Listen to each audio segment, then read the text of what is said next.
पहली बार आपके दयारे मोहब्बत में हाजिर हुआ हूं और आपने जिस जिंदा दिली के साथ इस्तकबाल किया है उसके लिए आपका बहुत शुक्रिया अदा करता हूं। देरी से आया उसके लिए माफी चाहता हूं। जल्दी चला जाऊंगा क्योंकि आगे एक अगले सफर पे पहुंचना है और मगरिब की अजान भी शुरू हो जाएगी, तो मैं कोशिश करूंगा कि थोड़ी देर आपसे गुफ्तगू कर लूं। भाई भरत सिंह सोलंकी जी, हमारे बहुत अच्छे साथी भरत सिंह जी, वर्षा गायकवाड़ जी बड़ी बहन, हमारे स्टेट चेयरमैन वजीर पठान साहब, आनंद के तमाम अगली सफों में बैठे हुए जिम्मेदारान और हमारे प्रत्याशी कांति भाई, एकदम सीधे साधे भोले भाले, पता नहीं आप लोग इनको सिंघम क्यों कहते हैं, देखने में तो बड़े सीधे साधे भोले भाले लग रहे हैं। पहली बार आपके बीच में आया हूं आनंद वालों, बस थोड़ी सी गुफ्तगू आपसे करना चाहता हूं। झील में पानी बरसता है हमारे देश में, खेत पानी को तरसता है हमारे देश में। झील में पानी बरसता है हमारे देश में, खेत पानी को तरसता है हमारे देश में। जिंदगी का हाल खस्ता है हमारे देश में, दूध महंगा खून सस्ता है हमारे देश में। मैं गुजरात में खड़ा हूं और गुजरात इलेक्शन के मुहाने पर खड़ा है। पहले फेज की वोटिंग कल होगी और उसके बाद 5 तारीख को आपको गुजरात के मुस्तकबिल का फैसला करना है। मैं तो आपसे बस चंद बातें कहने आया हूं कि मुल्क एक अजीब दौर से गुजर रहा है। एक तरफ वो ताकतें खड़ी हैं जो ये सोचती हैं कि मुल्क उनकी मर्जी से चलेगा, तानाशाही से चलेगा, वो जैसे चाहेंगे वैसे चलेगा। लेकिन एक तरफ वो ताकतें खड़ी हैं जो ये कह रही हैं कि नहीं, मुल्क डॉक्टर बाबा साहब भीमराव अंबेडकर के संविधान से चलेगा, महात्मा गांधी जी के विचारों से चलेगा, सरदार वल्लभ भाई पटेल के विजन से चलेगा, मौलाना आजाद साहब के ख्वाबों से चलेगा, पंडित जवाहरलाल नेहरू जी की जो शुरुआती मेहनत है उस मेहनत को आगे बढ़ाते हुए चलेगा। लड़ाई दरअसल 2 विचारधाराओं के बीच में है और इस लड़ाई में आपको तय करना है कि आप कहां खड़े हैं। गुजरात गुजरात गुजरात गुजरात का मॉडल, गुजरात का विकास, मैं तो देख के आ रहा हूं पिछले 2 हफ्ते से इस पूरे स्टेट का दौरा करते हुए, सोमनाथ से लेकर के जूनागढ़ से लेकर राजकोट से लेकर के मोरबी होते हुए, सूरत होते हुए, भरूच होते हुए, उधर सिद्धपुर बड़गाम, पूरा गुजरात घूम के मन तो यह अंदाजा लगाया कि जिस गुजरात के विकास का ढिढोरा पूरे देश में पीटा गया और बताया गया कि गुजरात मॉडल, दरअसल वो गुजरात मॉडल नहीं है, वो भाजपा का मॉडल है, जिसमें सड़कें ऐसी हैं कि गड्ढे में सड़क है या सड़क में गड्ढे हैं, आप फर्क ही नहीं कर सकते। ये हालत है गुजरात के विकास के सच की। गुजरात का विकास ऐसा है कि जिस सूबे में शराब बंदी है वहां जहरीली शराब पीने से एक दिन में 70 जाने चली जाती हैं और मीडिया पे चू तक नहीं होता।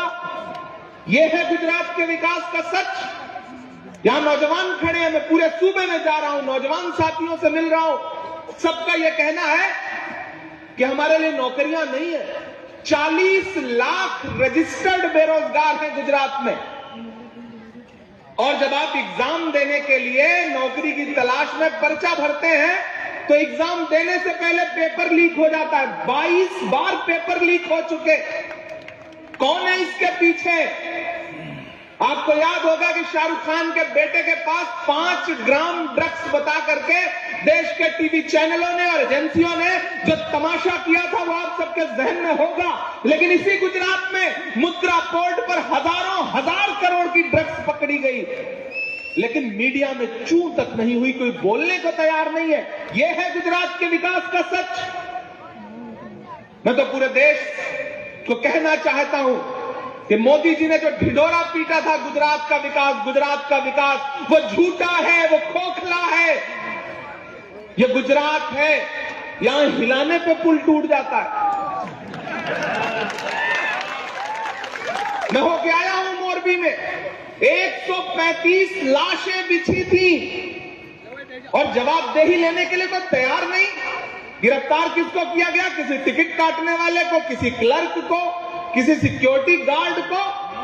अरे 139 लाशों पर, मोरबी के पुल हादसे पर तो इस देश के प्रधानमंत्री से लेकर के इस सूबे के मुख्यमंत्री तक को उस दिन शाम में मोरबी में लोगों के आंसू पोंछने के लिए खड़ा रहना चाहिए था। लेकिन हो क्या रहा था कि इस देश का हाकिम अगले दिन पूरा दिन दिन में 3 बार कपड़े बदल करके झंडियां दिखा रहा था, उद्घाटन कर रहा था। मैं होके आया हूं मोरबी, मैंने देखा है उस शहर का दर्द। जिस दिन इस देश के हाकिम दिन में 3 बार इसी गुजरात में कपड़े बदल रहे थे, उसी दिन मोरबी में 135 कफन सिले जा रहे थे। यह है इस गुजरात के विकास का सच।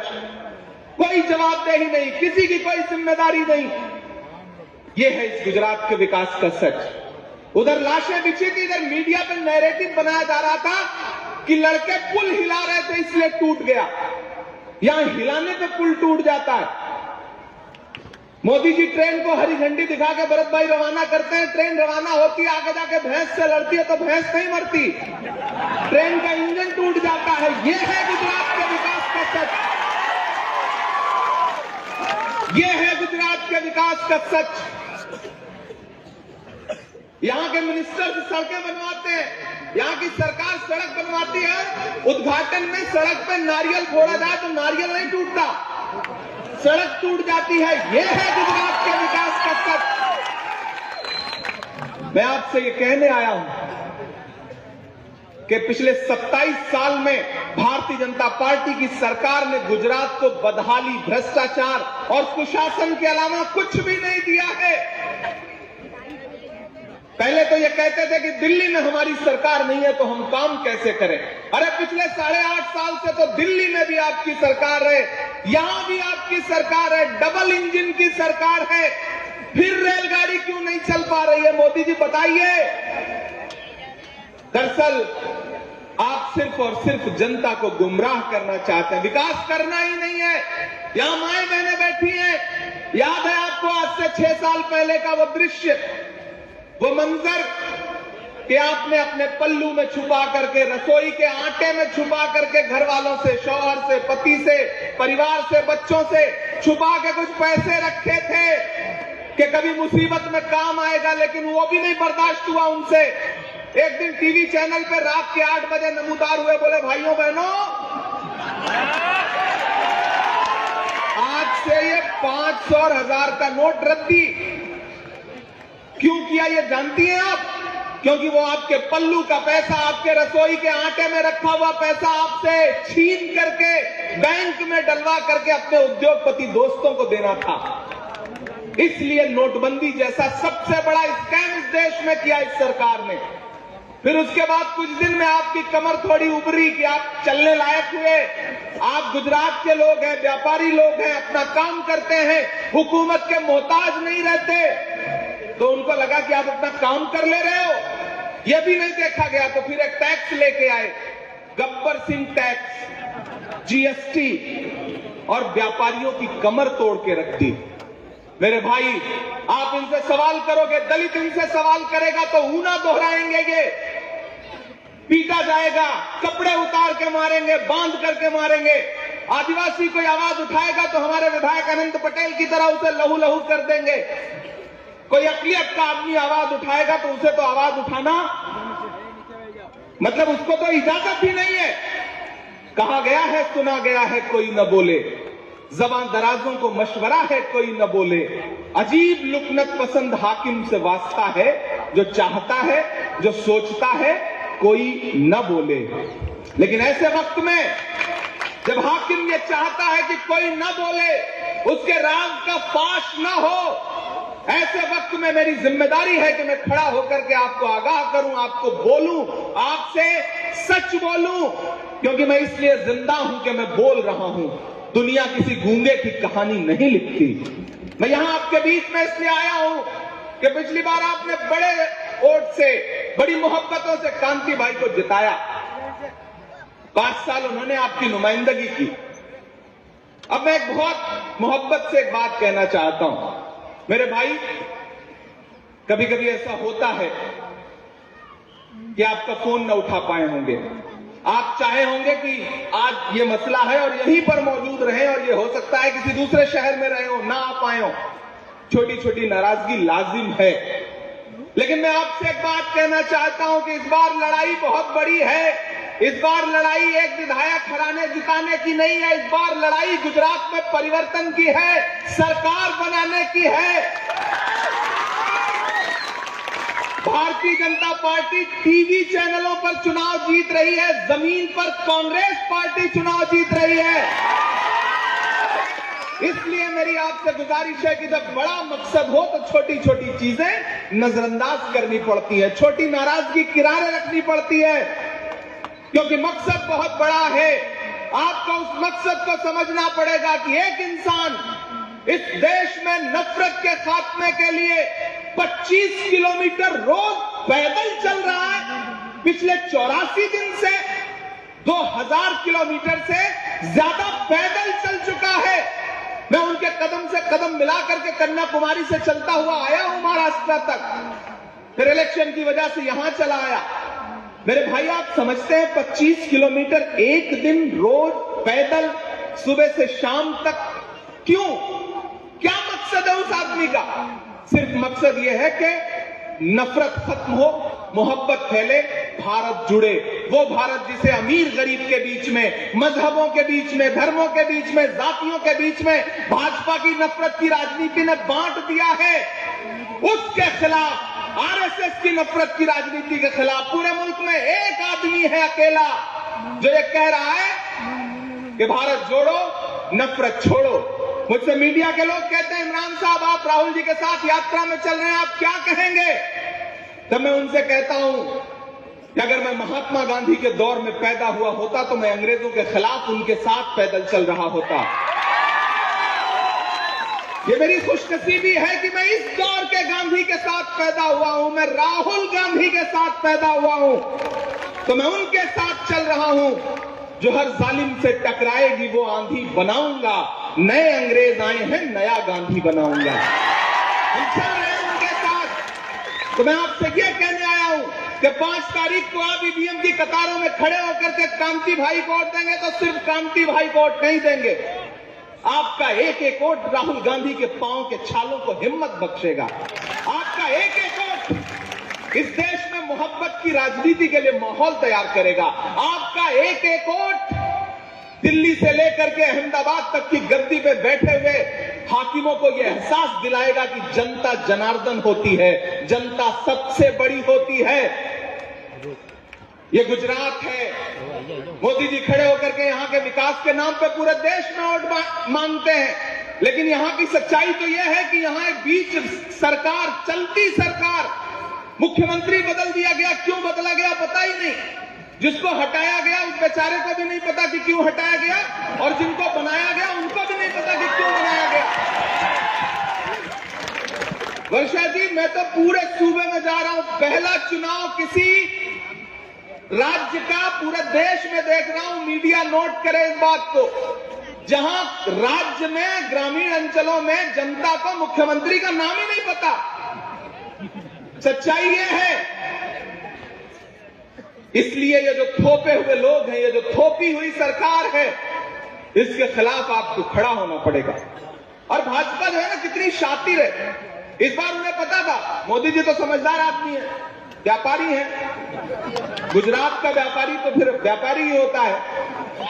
पिछली बार हारते हारते बचे थे, पानी में जहाज उतारना पड़ा था, करतब दिखाना पड़ा था, तब सरकार बन पाई थी, याद है? तो इस बार उनको पता था कि मसला इतना आसान नहीं है, इस बार कांग्रेस जमीन पे बहुत मजबूत है। तो फिर उन्होंने और भी प्लानिंग की, अपने कुछ दोस्त भी बुलाए, एक वो दिल्ली से और एक हैदराबाद से, ताकि वो आए और थोड़ा बंटवारा कर सके। वो दोनों चीजें भी परवान नहीं चढ़ी तो मैंने सुना है कि यहां ढूंढ ढूंढ करके पुलिस अपक्ष के उम्मीदवार खड़ी करवाती है, और उनको यह कहा जाता है कि अगर 500 से कम वोट लेके आए तो तुम्हारी खैर नहीं। यही कहा जाता है ना मेरे भाई। बस मैं आपसे एक बात कह रहा हूं कि किसी झांसे में मत आइएगा। जंगल में आग लगती है तो न तो वो बरगद बचता है जो हवा को आंधी में तब्दील करता है, और न वो बांस बचते हैं जिनकी आपस की रगड़ से चिंगारी पैदा होती है। मेरी इस बात को याद रखिएगा।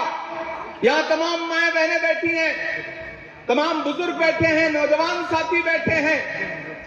कम बोलूंगा, ज्यादा समझिएगा। इस लड़ाई का मकसद बहुत बड़ा है।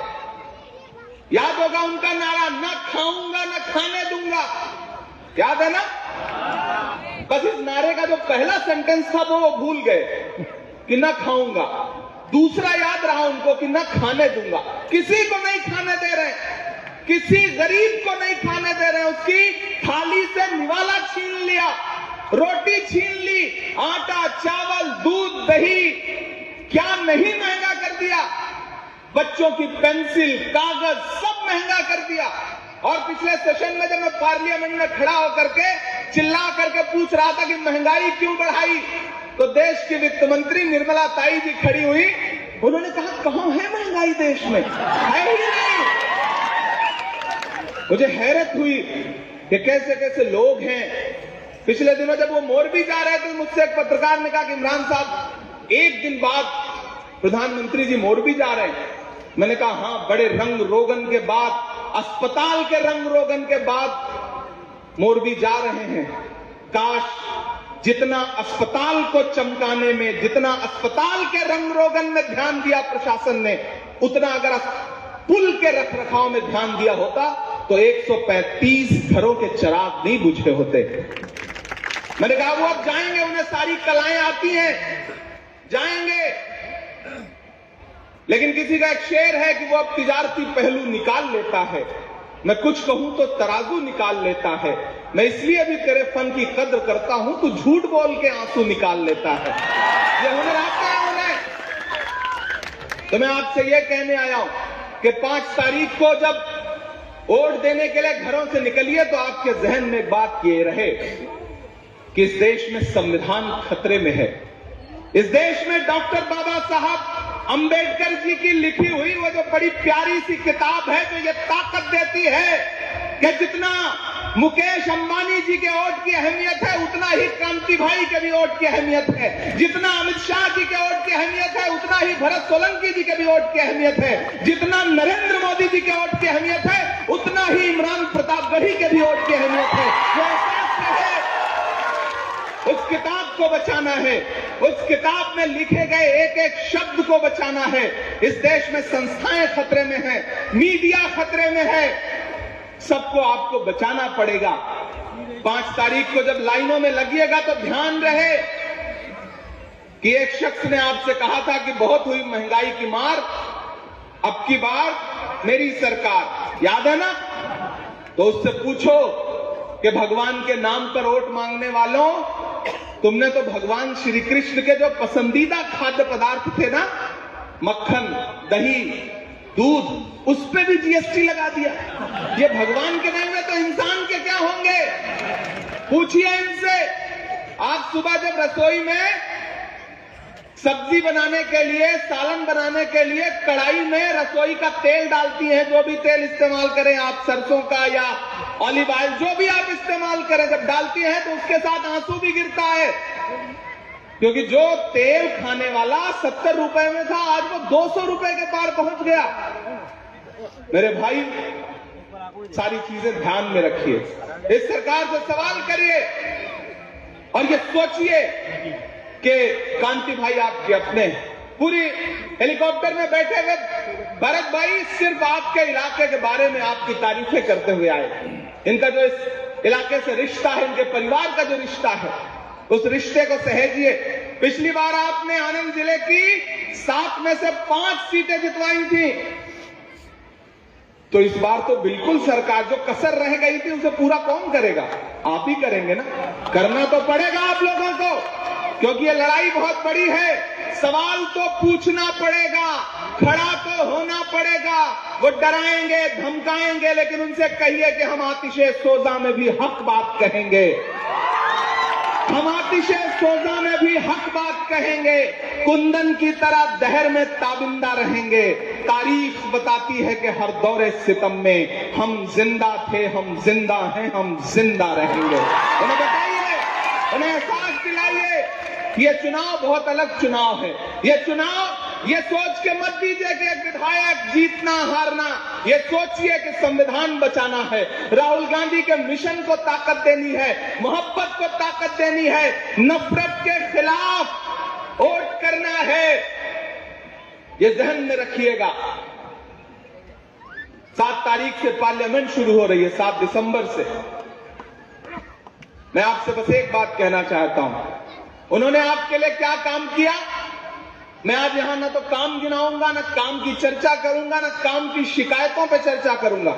मैं तो बस इतना कहूंगा कि आप मुझे जानते हैं, सियासत में पिछले 3 साल से हूं, लेकिन सियासत से पहले की जो मेरी जिंदगी है, खुदा ने जो मुझे हुनर दिया, मेरे कलम को जो हुनर बख्शा, जो ताकत दी, आप जानते हैं कि मैंने अपने कलम का इस्तेमाल महबूबा के जुल्फ और आंचल पे शेर कहने के लिए नहीं किया। मैंने नजीब की मां के आंसुओं पे नज्म कही, मैंने पहलू खान की मां के आंसुओं को दर्द बनाया, मैंने आपकी आवाज उठाई, मैंने मदरसों की तरफदारी की, मैंने आपके लिए लड़ाई लड़ी।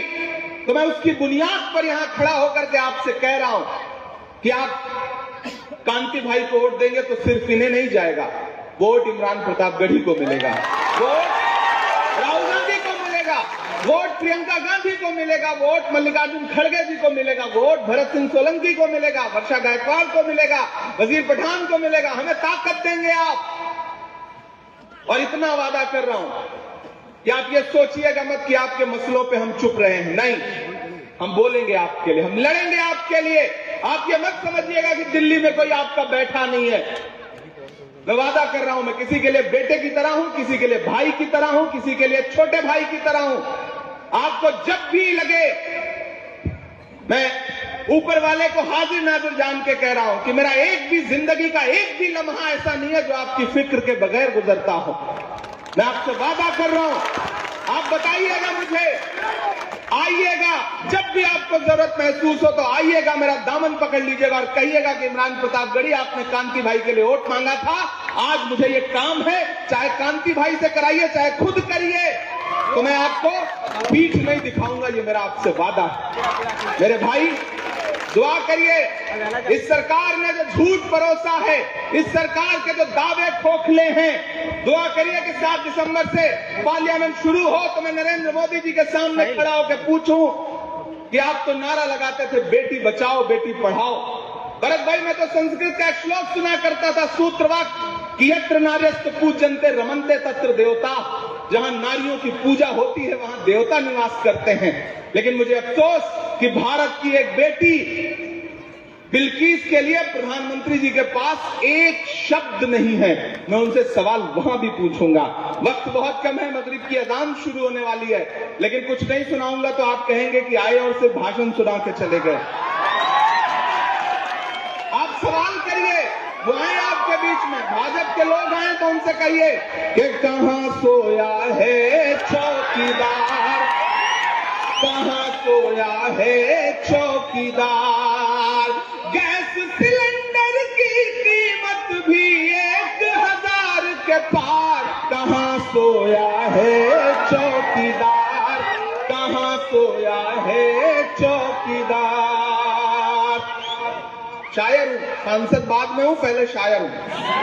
शायर को छूट होती है कहने की कि चाय बेचने वाला पूरा भारत बेच रहा है। अभी सरकार ने अपने एक मंत्रालय को चिन्हित किया कि ऐसी तमाम चीजें तलाशी जाए जिन्हें बेचा जा सके। इस काम पर लगाए गए हैं लोग कि चाय बेचने वाला पूरा भारत बेच रहा है। इसी काम में हासिल उसे महारत बेच रहा है। रेल बिक गई, तेल बिक गया, बिका हवाई अड्डा। अगली लाइन पे तैयार रहिएगा कि रेल बिक गई, तेल बिक गया, बिका हवाई अड्डा। सब कुछ बिकता देख के खुश हैं अपने जेपी नड्डा। क्या जनता महंगाई की मारी करती हाहाकार। कहां सोया है चौकीदार, कहां सोया है चौकीदार। कांति भाई इधर आइए।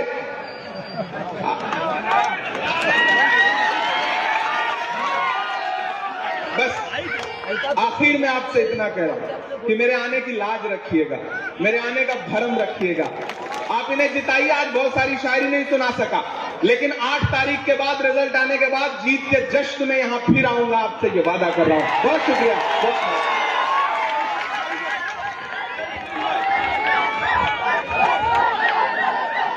મેનિફેસ્ટો ડિક્લેર કરવાનો છે, મેનિફેસ્ટો આપવામાં આવે, મેનિફેસ્ટો ડિક્લેર કરાવે, ભરતભાઈ સાહેબને એમના હાથમાં મેનિફેસ્ટો આપવામાં આવે।